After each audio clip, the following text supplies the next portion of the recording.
I know some of us are like me, and we lived in the 80s. Do you remember in the 80s we used to like crimp our hair and it looked wavy? If you look really close at the beaver fur, and I'm actually going to walk around so you guys can see this, you can actually see the crimped hair because that crimped hair keeps it dry from the water.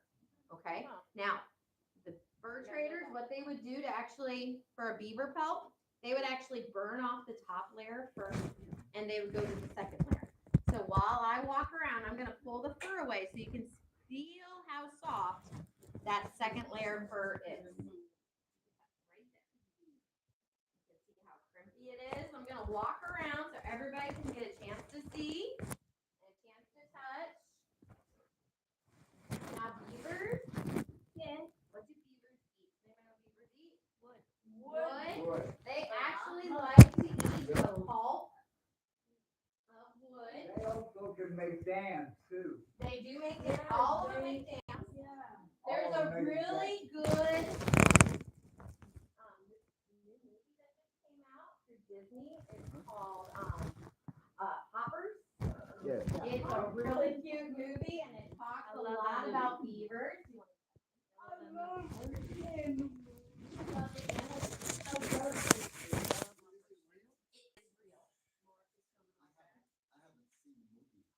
You need to see hoppers. The American beavers in Louisiana. Well, Louisiana is the largest wetland in the entire United States. We are 80% made out of water and land that's called wetland.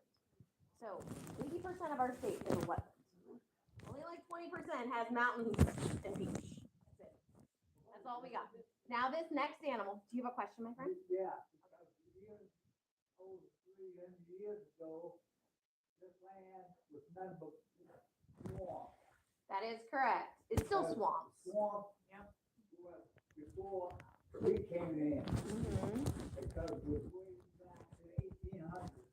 Oh yeah. So we have largest swamp basin in the entire United States. It's called the Atchafalaya Basin. And the trees at the lake Mm-hmm. are over 200 years old. Yes. And do you know what we put in that kind of messes up with the natural flow of our water here in Louisiana? It's actually something that we use that protects us. It's called the levee system.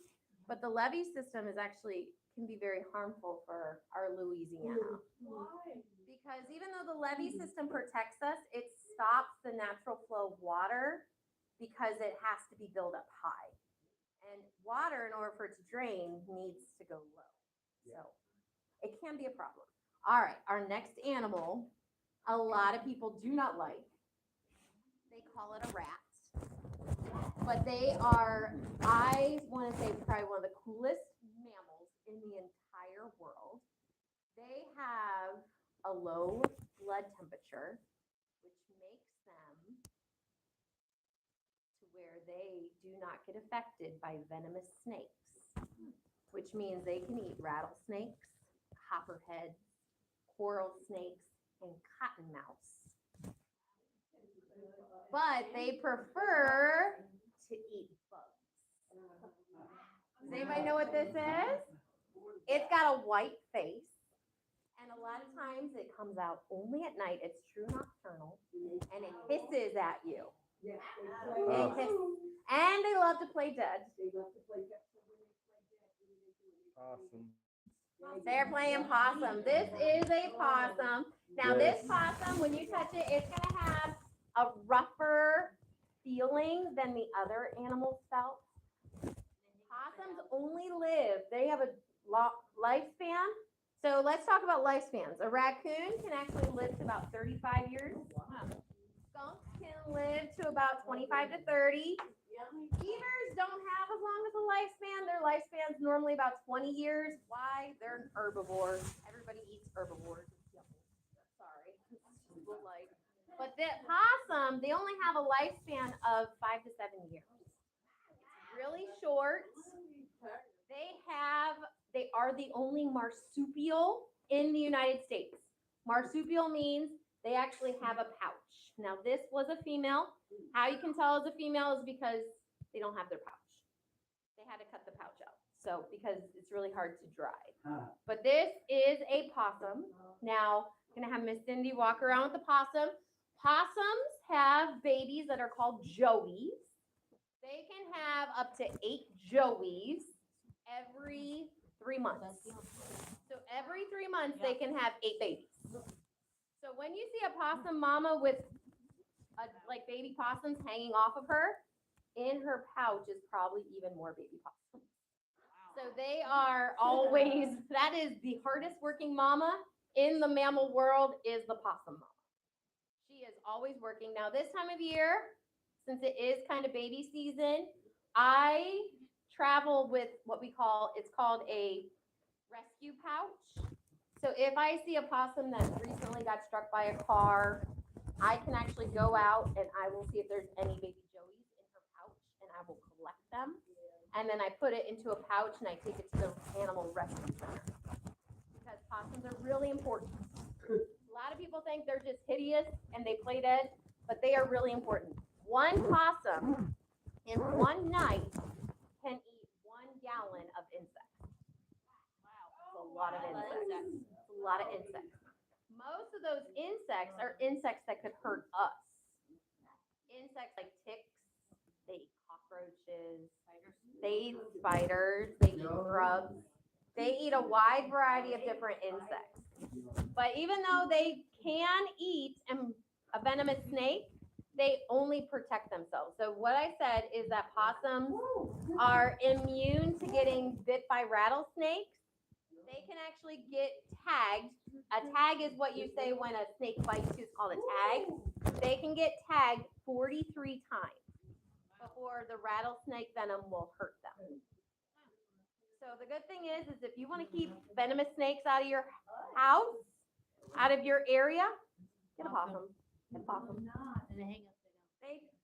The babies do. The adults can't because the adults get too heavy. But they do have that what we call a prehensile tail that does allow them to grab stuff and balance. Now, it's the same thing with cats. If you were to cut off a possum's tail or cut off a cat's tail, their balance gets really wonky. Okay? So they need that tail to balance. The only reason I don't have the tail on this one is because, again, it's very hard for it to dry. Okay? Now, possums, again, my favorite mammal. I could talk about them every day. I love them. But one more mammal that we're going to talk about eats all these other animals. Does not make this animal mean. It makes this animal very, very hungry. But this animal will hunt baby raccoons, will hunt skunks, will hunt beavers, and will hunt possums. Does anybody know of an animal that is a hunter that we have here in Louisiana? Bear. We have bears. The bear pelt would be really big. How about the red fox? This is a red fox. Now, remember what I told you? In the wild, their fur will be a little bit matted. If you want, you can touch their tail. Inside their tail, you can see how knotted their hair really is. And if you really want, you can actually still pull out grass pieces out of the tail. Okay?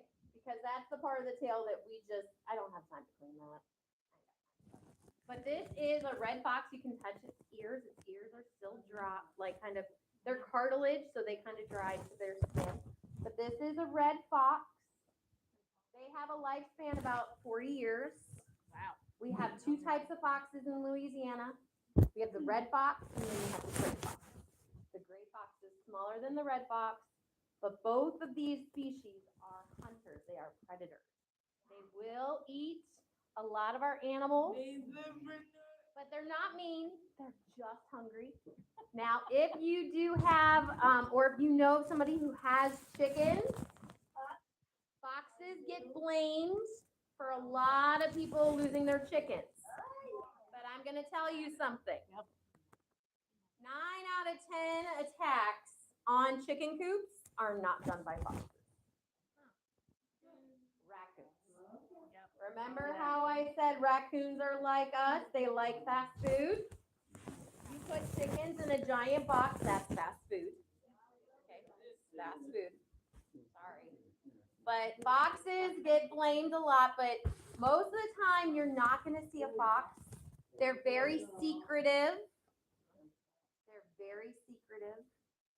So another cool thing about foxes is that they do create dens and they have what we call a generational home. Generational home means that the grandchildren live with the grandparents, the parents live with their parents. It's a generational home. Okay? So they live together. However, once you are considered an adult male, you're not allowed to live in the generational home. They get into trouble. Like teenagers, yes, yes. When the teenage boys start yipping and yapping at mama too much, the mama red fox says, you got to go. And she'll kind of push him out. Okay? Now,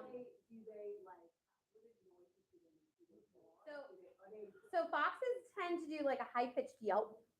High-pitched yelp. There was a song that came out about 10 years ago. What does the fox say? Yip, yip, yip, yip, yip, yip, yip. That's valid. That's what they sound like. So are they considered, what family are they considered? they are considered in the canine family. So they are part of the canine family. Raccoons, skunks, and possums, they are considered in the Andromedae family. They're not part of the canines. They're not part of the females. Yeah. So now the other animal I brought to show with you is not a mammal. This one is pretty common, and we see these a lot this time of year. Yes, they might want to take a guess on what turtle this might be. Not a tortoise, but close. Snapping turtle. This is a snapping turtle. This is a common snapping turtle. Do you see the spikes down here? It's a common snapping turtle. If this was an alligator snapping turtle, it would have a lot more spikes. See a lot more spikes. And if you really, their shells are thick. They have thick shells. Probably because they are what we call living fossils. Okay, but this is an alligator, or this is a common snapping turtle shell. But I wanted to show you, this is actually some Louisiana culture right here. So normally when you look at a turtle shell, you would see its backbone. Okay, its backbone would be attached. This I actually got at a garage sale in Alexandria, Louisiana. So I was up north. And you can tell how the vertebra was removed. That's because this was actually a serving dish. So in Louisiana, you would actually go fishing and you would catch the common snapping turtle. And what you would do for the snapping turtle jambalaya you would make, they will carve out the vertebra and put the snapping turtle jambalaya, and this would be the bowl you would be served out of. Because why not? But that's why I love to say is that every time you go anywhere in Louisiana, you always run into something wild and something historical. So that's why I was like, as soon as I saw this shell, I was like, I know exactly what that was used for. I want it. And the lady was like, you sure?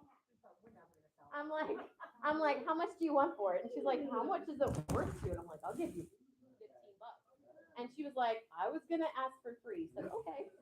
And I was like, can we do your number? But anyways, this is an alligator, a common snapping turtle.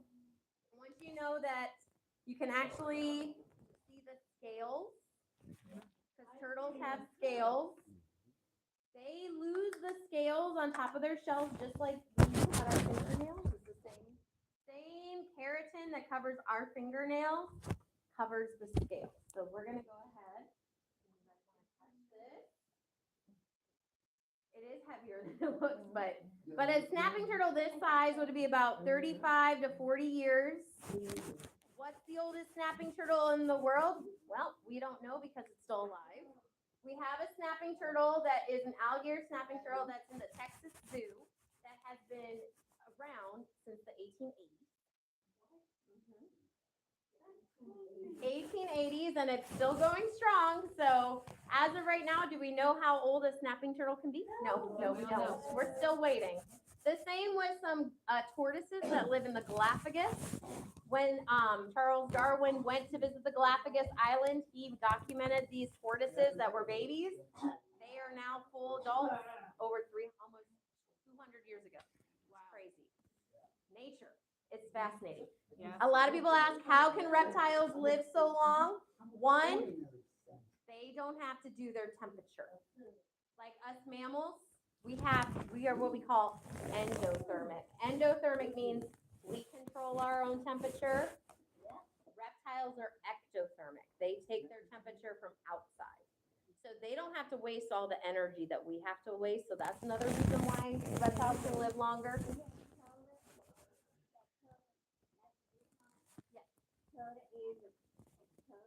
You have a turtle at the group home? Ooh, two. Cool. Yeah, you got a menagerie over there. Yes. We did. You get snakes. Sometimes. Yes. The best thing you can do is if you see a snake, to give it plenty of space. You give it plenty of space.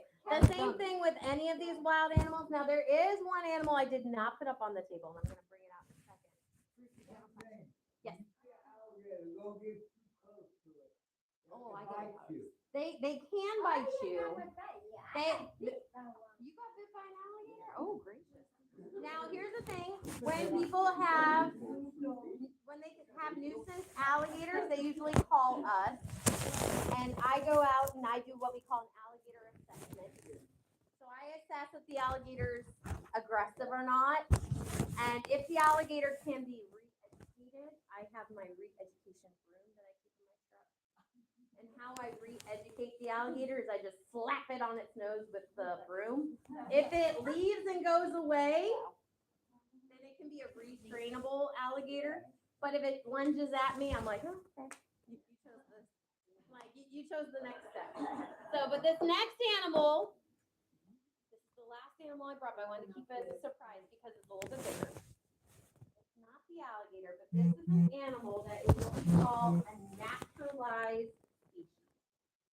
A naturalized species means that it didn't historically live in Louisiana, but in the past 400 years, it has been making its way into Louisiana. You didn't say I was sent to Louisiana early. I did. I was born there. You were born in Alexandria? That's so cool. It's a really cool city. 47 years. 47 years ago? Well, And then I moved to Monroe, and then I came to New Orleans, and then moved to Memphis. oh, well. Do you like it here? Good. Been here 3 years. Good. Well, this, my friends, is also, like our friend here, this is called a naturalized species. This is a coyote. And this is our largest canine that we have here in Louisiana.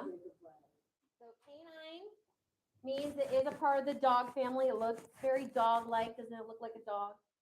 But it's considered a naturalized species because it historically was not in Louisiana. But we call it naturalized because it's naturally progressing to Louisiana. Okay? It would have naturally come here with the change in climate no matter what. Now, fun thing about coyotes, they do get a bad rap. Coyotes are not pack animals. They will have family units, but they do not have a pack like wolves. They do not have a big pack. So a lot of people are like, oh, I see a group of coyotes. No, you don't. You don't. They do not pack. Another thing about coyotes is they are solitary hunters. So they, even though they have a family unit, they are not going to hunt as a family unit.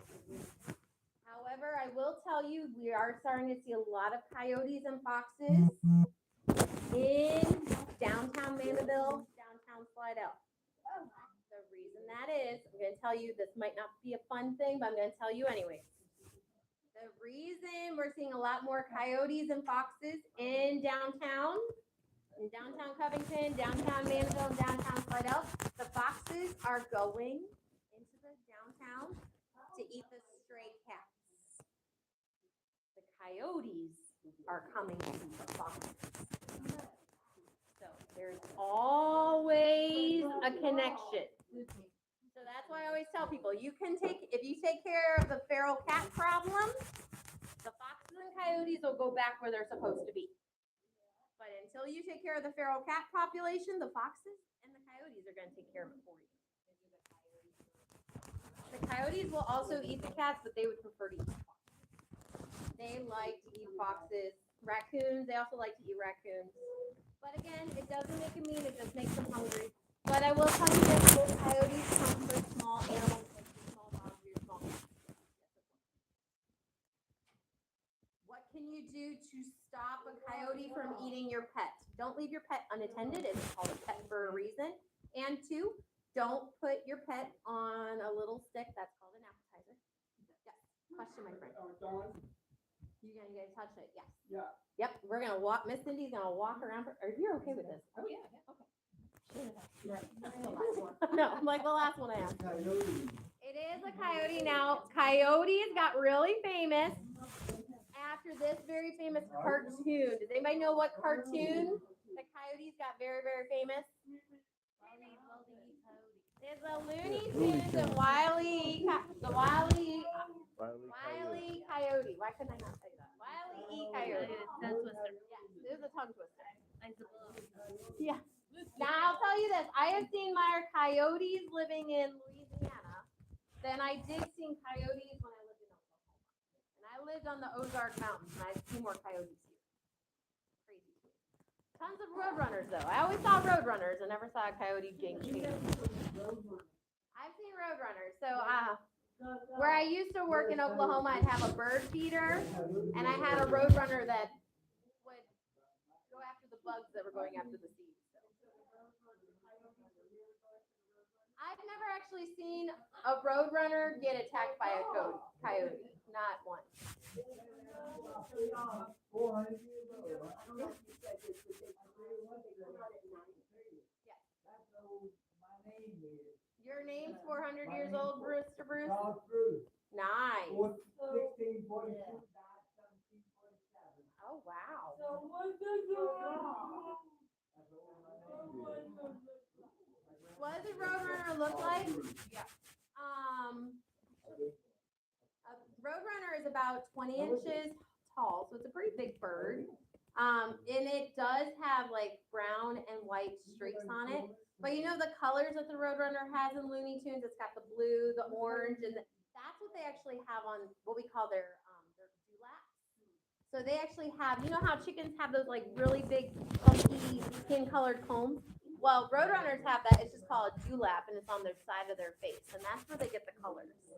So, yeah, but roadrunners actually love to eat lizards and bugs. So a lot of people are always like, why is it going after? I don't know. So the fact that the Wile E. Coyote would actually like put seeds and stuff to catch the roadrunner, that's not accurate.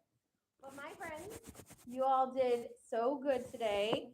Does anybody have any questions for me about wildlife or anything you've been seeing? Any bugs that you've been seeing outside? Yes, my friend.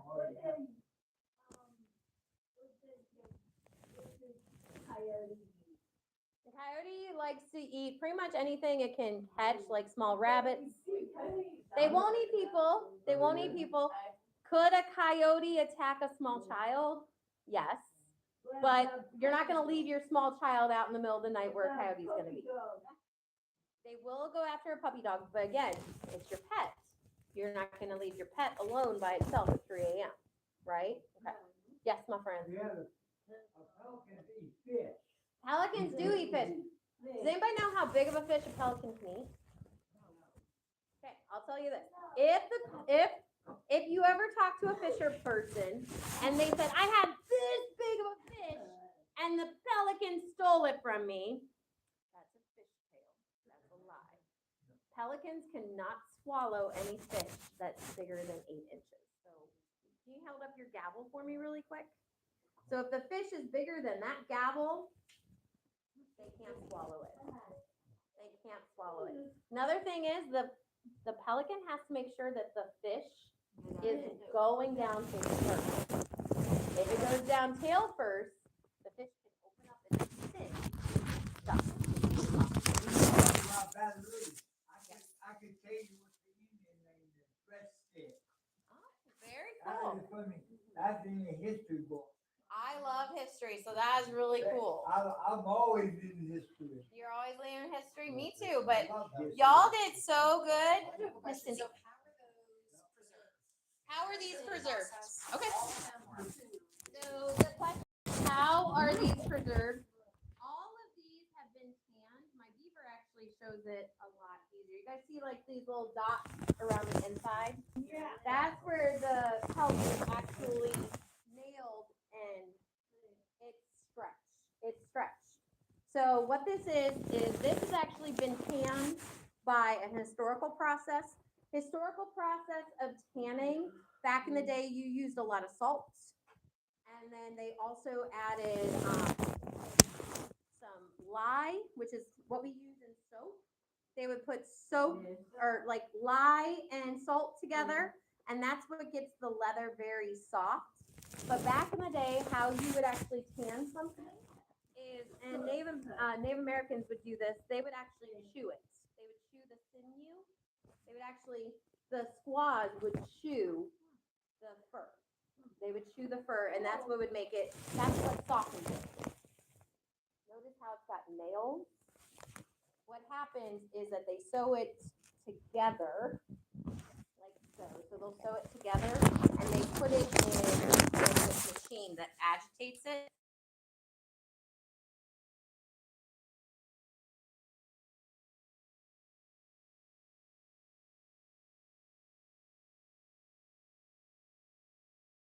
States where you can still have a trapping license, which means you could even trap the raccoons that are in your dumpster out over here.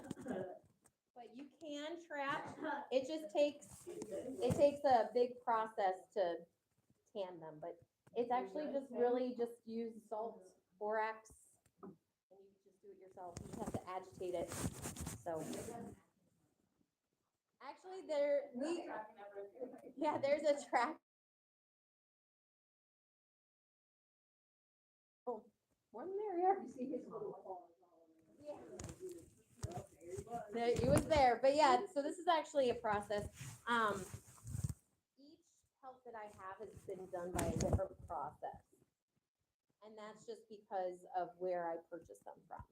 Now, I don't have the pelt with me, but I have a squirrel pelt that I did myself.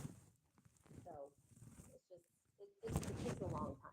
It does take a long time. But you do have to make sure you stretch it because eventually, just like any leather, the leather tightens because it's skin. So, in order to, you just have to stretch it. So if you ever look at an animal hide, you can see what's stretched. Yeah. So that's a good question. Especially since it's been very hot and you know how all our grass is dying and everything. How is that affecting the local animals with, you know? So animals in the South have adapted to live in a hot environment. They actually will go to a water source when it gets hot like this. Especially, this is where the alligators benefit. Alligators during the wet season will make gullies under the water. It's called a gator hole. They make these gullies. Then when the water starts to evaporate during the dry season, there's these patches of puddles left everywhere. The animals are drawn to the water source, and then the alligators basically get buffet. They get a buffet. So the alligators benefit during this drought season because they get to fill up on all the good food from all of our animals that are just looking for water. But all of our animals do tend to become crepuscular during this time. Crepuscular means that they come out at early dawn and at dusk. You're not going to see a lot of our animals during the peak of the day. If you do see an animal during the peak of the day, especially in this heat, they either got spooked or something is wrong with them. And you give them plenty of space. But they're going to come in the early morning, late at night. But they are out there. It's just They're being like us. You're hearing your neighbors mow their grass at 7 o'clock in the morning because they don't want to die. 7 o'clock at night, that's the same thing the animals do. They are not that much different from us. They're not that much different. But you guys are really good. Any other questions? Those are some good questions. Thank you. You're welcome. Okay, we're almost done. Almost done. You all finish your meeting while I pack up. You're good. Yep. So we can skip to upcoming meetings. So when's our next meeting? Next meeting, September 16th, 10 a.m. Yep. And our presenter? Presenter Krista Roots. And I think that might be a friend of Lori's. And so I still need to call her. She called me. So Genesis 322 project, do we know when she'll present and then talk about it? It's a nonprofit that is helping other single moms and all that. And so it's definitely more like resources and baby products and just trying to get them help as needed. So she'll present and we can do a fundraiser. You know, she'll tell us what she needs. And we can just try to do a fundraiser.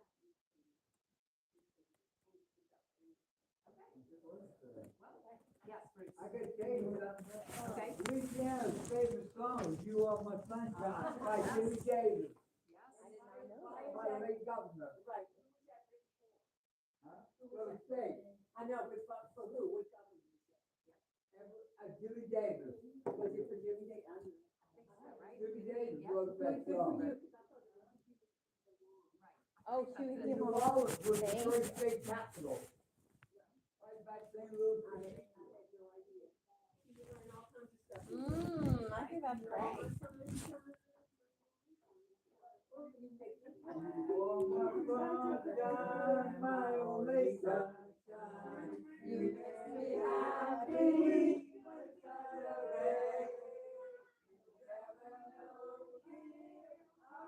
I love you. You don't take my sunshine away. Ring the bell, watch out. Good job.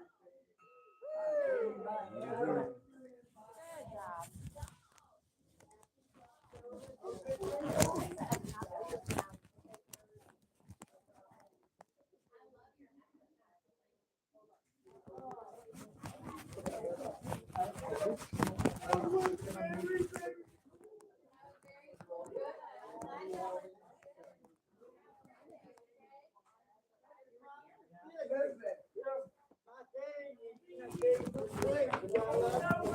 you did?